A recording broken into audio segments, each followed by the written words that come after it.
урматтуу каналдын көрүүчүлөрү, ошо акыркы Кыргызстанда болуп кеткен селдерге жана ошо селдерден жапа чеккендерге көңүлүмдү айтамын. Жана ошол негизи бул нерсе аябай кооптуу. Сел деген жаратылыштык кырсык. Ошо менен бирге баары бир баягы алдын ала айтуучу кандайдыр бир системалар бизге абдан керек экен, климаттык. Алдын ала ушул бүт баягы боло турган ошо жаратылыштык кубулуштарды эске алыш керек экен да. Ушуларга кандайдыр бир мындай иш аракеттерди алдын ала алып барыш керек экен. Ушул муктаждык турат. Жана сел астында тура турчу туристтик объекттерди жана үйлөрдү салганга кандайдыр бир тыюу салыш керек да. Аларга мамлекет кызыл китеп менен башка жерден жер бериш керек да. Ушундай муктаждык турат биздин өлкөдө. Эмесе жыл сайын ушул кабарды угабыз да, бир нече үй талкаланды, бир нече киши өлдү деп. Бул деген туура эмес нерсе. Ошон үчүн баягы бүт жапа чеккендерге жана жакындарын жоготкондорго ошо сабыр боруңуңуздар. Жакындарыңардын арты кайрылуу болсун. Келечекте ушундай нерсе болбосун. Эмки жылы ушундай нерселер кайталанбасын деген ушундай тилегим да. Немесе ошол темага өтөлү. Акыркы бир жумада бир нече саясий серепчилер ушул тынбай эле баягы Байден өзүн уят болду, Байден түшүп кетти рейтинги, мындай эчтеке кыла албай калды, дебаттан өзүн начар көрсөтүү деген сөздөрдү айта башташты. Кызыгып туруп, англис тилинде да, орус тилинде да Байдендин жана Трамптын ортосундагы дебаттарды көрсөм, кандай жыйынтыкка келдим, ушул жыйынтыкты бул видеодон айтайын. Бул негизи ошол видеонун максаты биринчи, Байден, Трамп эмне убада кылып атышат, өзүнүн баягы шайлоочуларына жана Кыргызстанга кандай таасир кылат, ошол боюнча сөз кылалы. Эң негизи ушул Байденди карасак, эгерде жумуш орундарын түзөм дейт, инфраструктура, жашыл технологияга инвестиция кылам дейт, жана ошол эл аралык жашыл долбоорлорго акча бөлөм дейт. Анын ичинен Кыргызстанга дагы кандайдыр бир көлөмдө жашыл инвестициялар келет. Ушундай имиштер бар. Инфляцияны азайтам, дары-дармектин рецепт боюнча баасын азайтам, элге жеткиликтүү кылам дейт Байден. Андан сырткары Обамакерди кеңейтем дейт. Бул баягы Обамакер, бул деген больницаларда дарылануу аябай кымбат. Америка Кош Штаттарында Обамакер деген бул баягы акчасы жокторго ошол дарыланганга мүмкүнчүлүк берет. Мамлекет аркылуу, мамлекеттин акчасы менен төлөнүп берилет да. Ошол нерсеге республиканецтер аябай каршы. Анан дары-дармектин баасын азайтам дейт. Иммиграция системасын реформалоо кылам дейт. Анан негизи ошо Кыргызстандан жагы башка өлкөлөрдөн барган, ошо башпаник сураган элдерге кандайдыр бир баягы жеңилдетүүлөрдү кылат. Иммиграциядан өтүп, баягы грин картаны алганга жардам берем дейт да. Бул республиканецтер да буга каршы. Көзөмөлдү күчөтөм дейт. Куралды уруксат бербейм дейт. Америка Кош Штаттарында 24 штат куралга тыюу салды да. Калган штаттар эмгичекти чекти Америка Кош Штаттарда куралды эркин сатып алууга жана колдонууга уруксат берет. Бул деген Америка Кошмо Штаттарынын конституциянын 2-бөлүмүндө мындай сүрөттөйт. Элдин куралданууга жана куралды бийликке, эгерде бийлик начар өзүн алып барса, көтөрүүгө укугу бар деген жазуусу бар конституцияда. Бул деген Байдендин иш аракети жана демократтардын иш аракети конституцияга каршы деп республиканецтер айтып жатат. Жана жашыл энергия, таза энергия боюнча демилгелерди илгерилетем дейт. Булактарга жеңилдиктерди камсыз кылам дейт. Бир четинен ошондой сөзү бар, бирок бир четинен Илон Маск мисалы үчүн айтат, Теслага бир нече конференция өткөрүп дейт, электромобилдештирүү боюнча иштерди алып барып, конференцияларды уюштуруп, Байден администрациясы бирок Тесланы бир да жолу чакырган жок дейт да. Иш жүзүндө колдогон жок деп Илон Маск айтып атат. Анан ошол себептен ал республиканецтерге кошулуп кетип атат, Трампка. Жана ошо дагы кандай демократиялык институттарды колдойм дейт, бекемдөйм, укуктарды коргойм дейт. Жана дүйнө жүзү боюнча демократиялык мындай партияларга, эл аралык уюмдарга жардам берем, акча жөнөтөм деп айтып атат да. Анан Дональд Трампты карасак, ал эмне дейт? Салыктарды азайтам жана дерегуляция кылам дейт. Мамлекет ишкерлердин ишине кийлешпейт дейт. Бул бүт бизнесмендерге жагат. Бул деген баягы Америка Штаттарынын өнүгүшүнө алып келе тургандай мындай сезилет да. Салык саясат жана соода саясатын келишимдер кайра карап чыгам дейт. Анан америкалык өндүрүшчүлөрдү колдойм дейт. Ошондо Кытай менен катуу тирешүүгө кирет. Анткени Кытай 40% Кытайдын экспорту Америкага кетет. Эгерде АКШ жолун бууса, Кытай сата албай калат, тез кедей болуп кетет да. Ошондо Кытай согуш ачабыз деп буга каршы чыгып атат да. Ошол Трамптын кезинде Кытай менен согуш болуп кетиши толук ыктымал. Чек арадагы дубал дейт. Мексика менен чек арадагы дубалды курууну уналтам дейт. Бул деген мигранттарга бөгөт. Иммиграциясынын баарын санын азайтам дейт. Бул мисалы үчүн Кыргызстанга визаларга бербей коюшот, иммиграция болбой калат, грин карта албай калат кыргыз жарандары жана башка жарандар. Ошол нерсени Трамп өз кезинде дагы бир сыйра кылган. Анан Обама керди жокко чыгаруу дейт. Ошол баягы мамлекет эсебинен элдер дарыланбайт, баары өзүнүн ден соолугуна төлөш керек, төлөй албасаң өл дегендей да, ушундай системаны айтып атат. Курал кармоо укугун коргоо, бул деген мен өзүм түз карайм буга. Куралдарды баягы укугун, куралды алууга жана колдонууга укугун сактайм дейт да. Бул ар бир адам өзүн сактаганга кандайдыр бир мүмкүнчүлүгү болот. Энергетикалык көз карандысыздык дейт.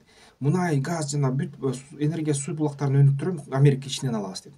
Байденге салыштырмалуу Трамп кезинде чын эле ошол мисалы үчүн сланец нефтти иштетүүчү компаниялар аябай күч алган жана Америка Кошмо Штаттары бүгүнкү күнү импортердон экспортерго айланып кеткенде, Америка Кошмо Штаттары сланец нефтин дүйнө жүзү боюнча сатат. Орусияны баягы согуш Украина менен болуп кеткенде, санкция болуп кеткенде, Американын нефть иштетүүчүлөрү өтө байыды, азыр эле байып келатат. Эл аралык өз ара аракеттерин азайтуу дейт. Баягы АКШнын ООНго болгон төлөмдөрүн, НАТОго болгон төлөмдөрүн, башка эл аралык уюмдарга болгон төлөмдөрүн жокко чыгарам дейт. Баары өзүн өзү каржыласын деп айтып атат да. Бул деген эмнени билет, эмнени берет дүйнөгө? Дүйнөнү алсырайт, дүйнөдө демократиялык институттар.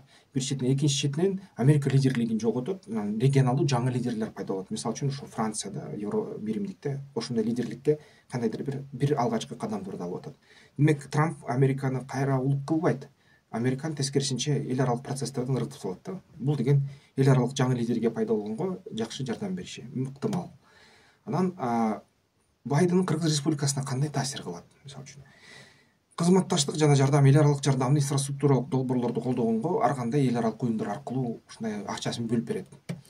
Жашыл технологияларга жаңы ушундай аябай көп акча келген атат Кыргыз Республикасына, аларды колдогонго акчаны бөлүп берип атат да бүгүнкү күнү.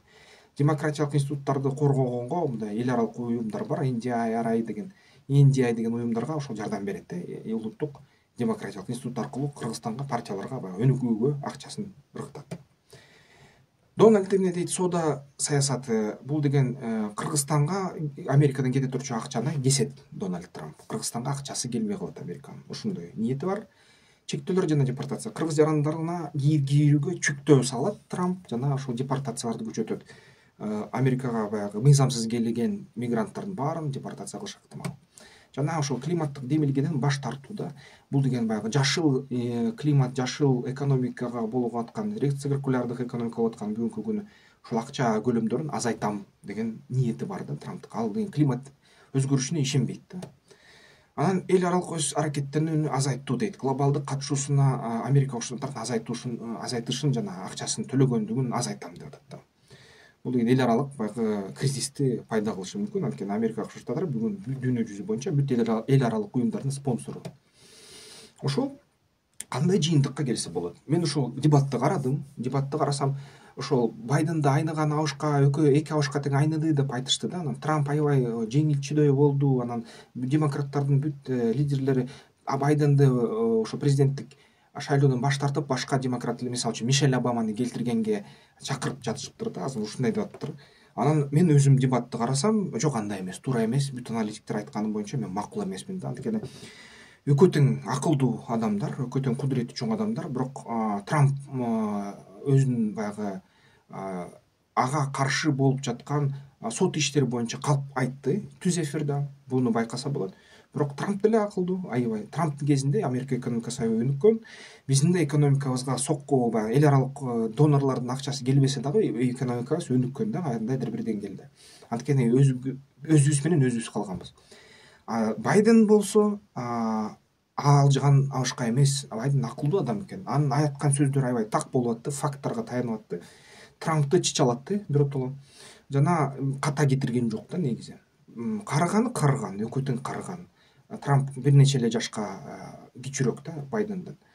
Бирок байкасак баягы Байден дүйнө жүзүнө керек, анткени Байден баягы радикалдуу кадамдарды таштабайт. Ошон үчүн мисалы үчүн Орусия менен Украина чексиз дагы согуша берет да Байден калса. Керек болсо Орусия жеңет Байдендин кезинде.